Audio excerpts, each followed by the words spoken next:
in every quiz, as I was saying, we do not have any direct questions. So people should go on digital media, should go on Wikipedia and try to learn more about things which are happening, try to read more. You got to understand their cultures, you got to know what they like.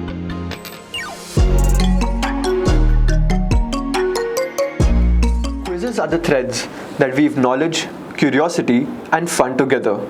And the Quiz Master, like a maestro, orchestrates the symphony of learning and laughter. Welcome to the Social Learning Podcast, where curiosity meets connection. This is a special, and I'm your host Param Lakhani, and together we will explore a world of diverse topics and insights to grow, learn, and thrive. Let's dive into the world of quizzing as we speak to Mr. Murli Pillai on today's episode. With over 300 quizzes under his belt, Mr. Murli Pillai has brought a unique perspective to quizzing, making it a test of imagination rather than knowledge alone. Welcome, Mr. Pillai, and thank you for joining us today. My pleasure. So my first question to you, sir, is, talking about your passion for quizzing, you have been a quizzing enthusiast since your school days. How did this fascination with quiz build up, and what inspired you to assume the role of a quiz master? When we were in school, we used to read a lot of books. There was no Google and social media, etc. were not there. So as a natural aspect of life, we were all curious and we used to read a lot of books, and then we used to quiz each other and participate in school quizzes, and then of course then progressing to college quizzes, etc., etc. Of course, quizzing has changed over the years, or what we are trying to do is to change the mode of quizzing as we conduct quizzes nowadays. The reason, of course, is the bombardment of knowledge via social media, etc., etc. But one fact which I really believe is what Albert Einstein said, that the true measure of intelligence is not knowledge but imagination. Okay, so having knowledge is one thing, but how you use that knowledge is more important than just having that knowledge. So the kind of quizzing which we do is not very direct. Like, the earlier days quizzing used to be, what is the capital of this country, or who invented this. That is a matter of knowledge and remembering and telling out. Today, that has become a little bit irrelevant because all information is available on Google. So the kind of quizzing which we do will make people think and arrive at an answer, rather than, just knowing what the answer is. So our quizzes are predominantly, audio visual in nature, and one has to think either as an individual or as a team to be successful in quizzing. And my passion has been that I used to conduct quizzes when I was even having a corporate career as a hobby. I used to work in Muscat for around about 20 years, so I used to conduct quizzes for the Indian schools there at pubs and restaurants, at quizzing leagues, etc. And I was trying to bring my brand of quizzing into the whole domain. And after I came back to Pune from Muscat in 2019, I set up a company called Let's Get Quizzical to quiz students from schools, from colleges, from corporate organizations, social clubs, quiz clubs, pubs, private gatherings, wherever, to make people more curious and inquisitive as a way of life, I would say. So we like to start quizzing children right from the age of 7 and even to any age whatsoever. So that is how I got into quizzing right from my school days, and now it was a hobby now it's a profession, so to speak. That's very nice, sir. Your professional background in the IT telecom space is also quite impressive. So how do you think your corporate experience has actually influenced your approach to quizzing and enriched your role as a quiz master? Good question. I'm basically an engineer, okay, from MIT Trichy. I'm a chemical engineer, but when I started my career, I didn't focus on chemical engineering, but I got into computers. And computers were a new thing those days. So the concept of selling computers was more of selling computerization. Okay. So the idea is that you have to learn things to go and be able to convince people to buy computerization. So the process of learning is always there. Likewise, I got into telecom, selling mobile telephony when it was very new in India in the late 90s. So my penchant for learning, understanding new things has all come in from a technical background as well, no doubt about it. So because I was selling technology, so that has helped me a lot in conducting quizzes under any topic, whether it is history, geography, science, technology, people, places, you name it, we can conduct quizzes. I conduct quizzes on any topic under the sun. So the educational background, the corporate life, I've been working in India, I've worked in Oman, I've traveled to a lot of places across the world. All that has helped me in gaining insights about people, about new things. We learn from youngsters, and that has immensely helped in my becoming a reasonably good quiz master, I would say. Okay.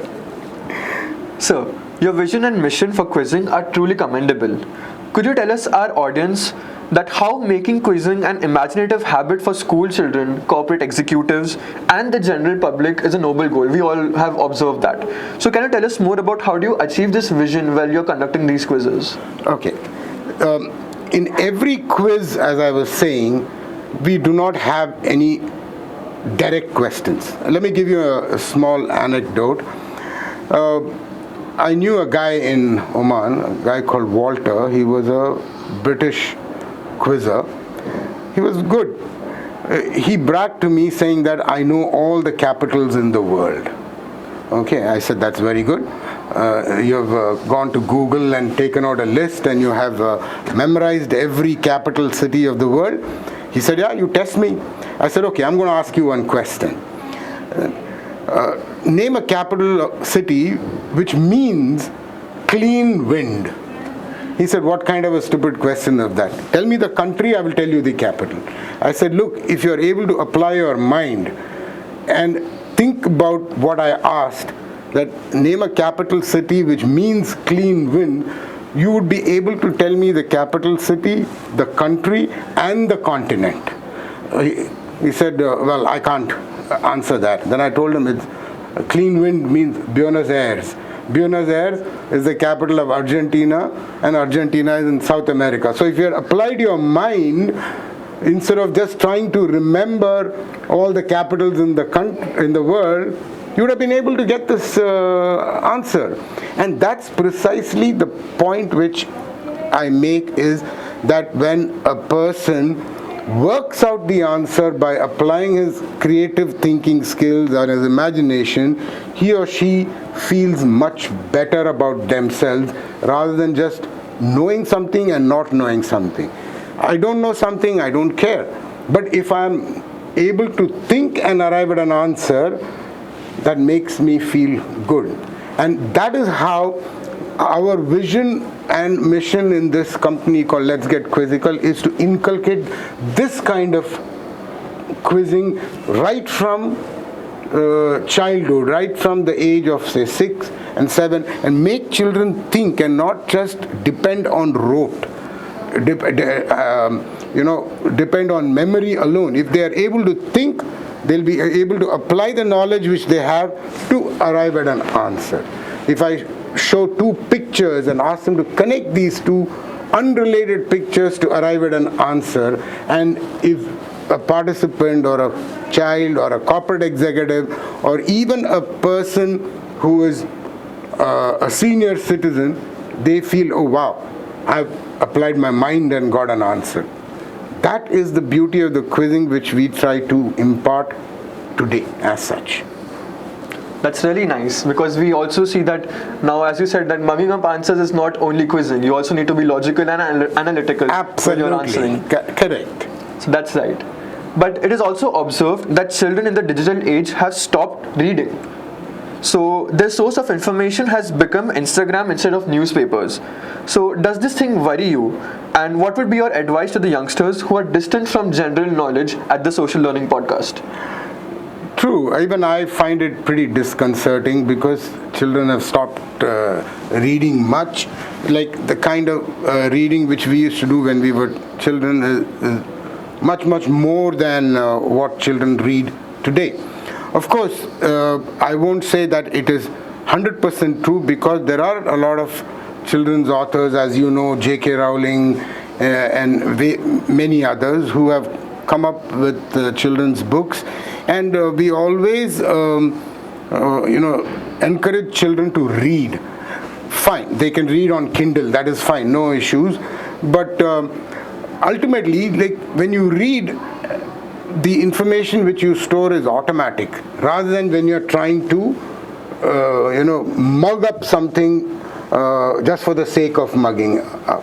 Okay, so people should go on digital media, should go on Wikipedia and try to learn more about things which are happening, try to read more rather than just being on, as you said, Instagram or Facebook or whatsoever, which of course they all have their own advantages and disadvantages, but the reading habit, and I think this is where parents have a big role to play. We as parents bought a lot of books and made sure that children read them, and then you ask them questions about it, etc., etc. So a lot depends on the kind of situation which is there at home for the child. And as parents, we also read, so they also see that okay, everybody is reading. So it's a cascading effect. You can't just say, come on, please read. You got to lead by example, and it'll happen automatically. That's right, because knowledge begins at home. Absolutely. So your quizzing journey has also been quite extensive, covering a wide range of topics as we have discussed. So could you share some of the major quizzes that you have conducted and the diverse settings in which you have conducted these quizzings? Okay. See, when I started actually becoming a quiz master, we used to conduct quizzes at schools on stage. Okay. And then we also used to conduct in quizzing clubs, etc. So the mode of quizzing could be written, it could be verbal, and although any other media which was available at that time. So when I came and set up this company in 2019, all quizzes were live, physical quizzes as to conduct in colleges, schools, corporate companies, etc. But in 2020, as you know, COVID came by, so I did a paradigm shift and started conducting quizzes online, over Zoom, etc.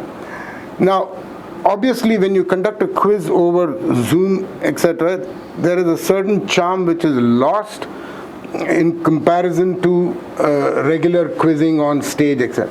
But it also gave a lot of advantages where I could quiz people sitting at my home, people who were not in the same geographical location.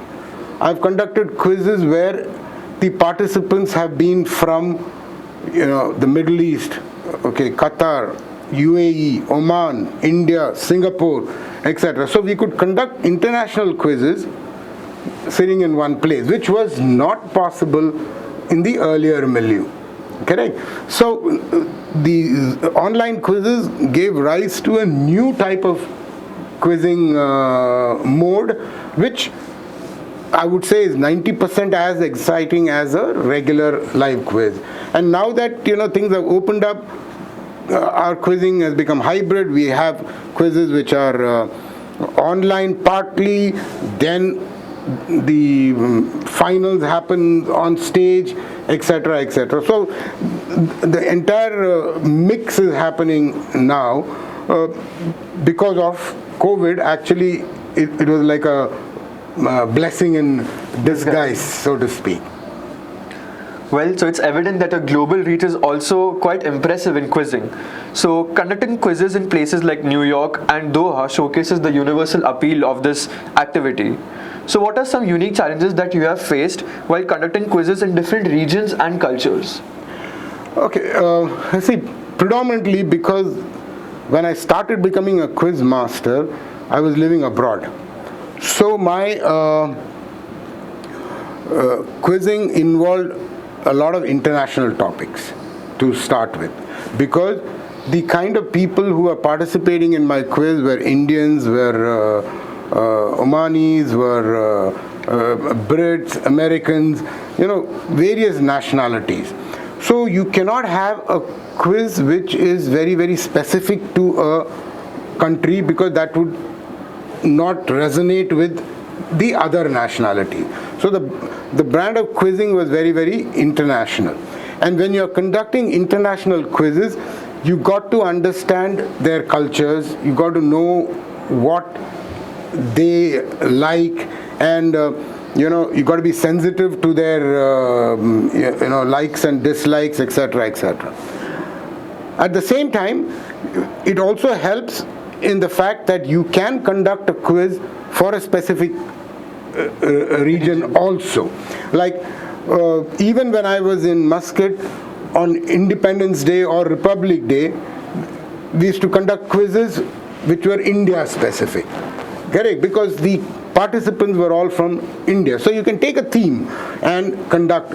When I conducted a quiz for the New York Quiz Club, I customized the quiz from an American angle, so to speak. So it's just being able to align yourself with the participating with the participants and the audience as such.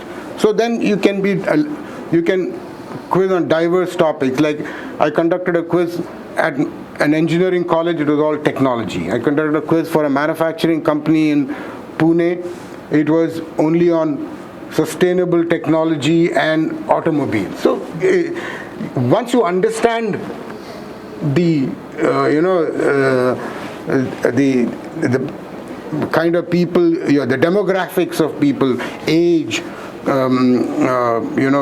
gender, country, nationality, whatever, then if you are able to understand that, then it's a no-brainer. But if you are not able to understand that and you conduct a quiz, it will not resonate with them. Right. It will make no difference to them whether they do well or not. Right.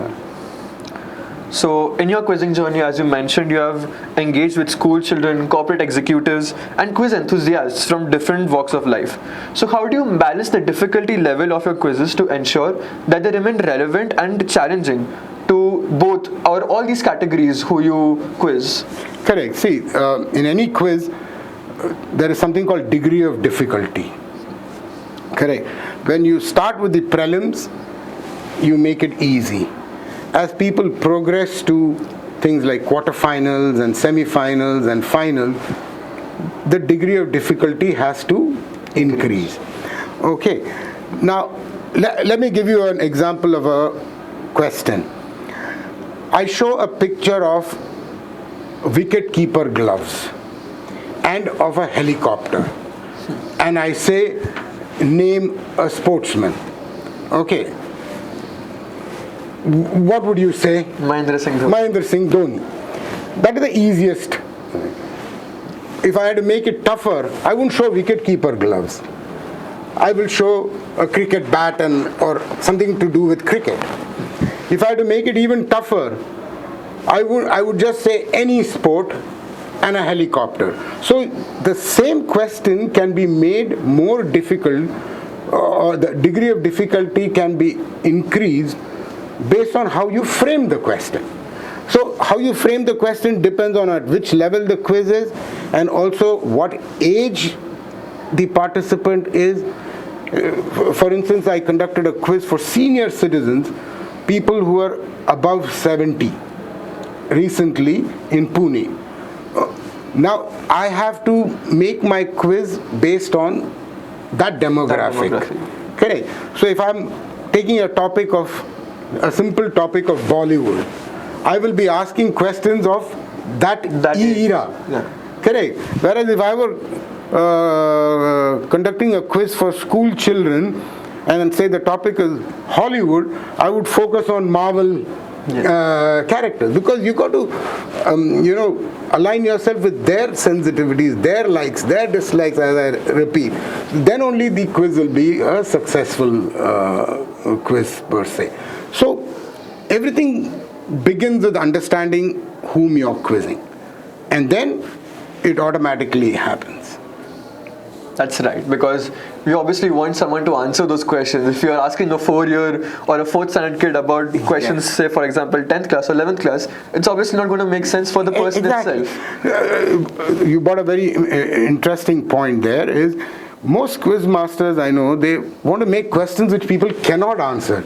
In fact, my objective is make the question in such a way that people should get the answer, but only if they apply their mind and use logic and think beyond the obvious. And so in my quizzes, the people who apply their mind will get the answer. I'm 100% sure. I make the question that way. If you make a question which nobody is able to answer, it doesn't make any sense whatsoever. Correct? So your dedication to making quizzing an imaginative habit is evident in your work. And as we conclude our interview, the final question that I would like to ask you is that what message would you like to give and share with the quizzing community and those aspiring to follow in your footsteps as a quiz master? Okay, the first step obviously is to be curious. A lot of quizzes we conduct, we call them inquisitive, which is a play on word of inquisitive and with the word quiz in them. People should have a basic idea of learning and understanding things, not just reading and memorizing, understanding stuff, and they have to be compassionate and sensitive to the participants. They cannot be mocking in a way, if some person does not get the answer or whatever. You got to be sensitive to the participants, and at the same time you should want to you've got to have the passion for learning things, and you have to have the passion for answering as well. Like they always say, the quiz master is always right. I don't believe that. Quiz masters can be wrong. So the quiz, if someone wants to become a quiz master, when they're making a question, they should double check, triple check that the questions are unambiguous and that there is only one answer to the question. Then there is no question of the quiz master being always right or whatever. So if anyone wants to become a quiz master, it's a very, very rewarding kind of experience, because you're interacting with minds of various age groups, and in my case with people of different nationalities as well. And at the same time, you feel good when your participants are having fun, they're enjoying the quiz, and then they come back and say, oh, that was nice, that was a good quiz. So anyone can be a good quiz master as long as they have the passion to learn and to be, to understand whom they are quizzing, and they should try to be as diverse as possible, so to speak. Then it's like being a quiz master is not rocket science, in my opinion. Right. Quiz masters, masters of insight, unveil the secrets shining bright. With questions, they stir the mind, wisdom's treasure, they help us find. Thank you, sir, for your insights and experiences of the industry and sharing them with the Social Learning Podcast of MIT-WPU. Your passion for quizzing and your commitment to making it an imaginative endeavor is truly commendable. Thank you, Mr. Pillai, for sharing your thoughts and experience with us today. Your love for quizzing is a model to behold, to be honest. This was Param Lakhani with Mr. Murli Pillai for the Social Learning Podcast, where curiosity meets correction.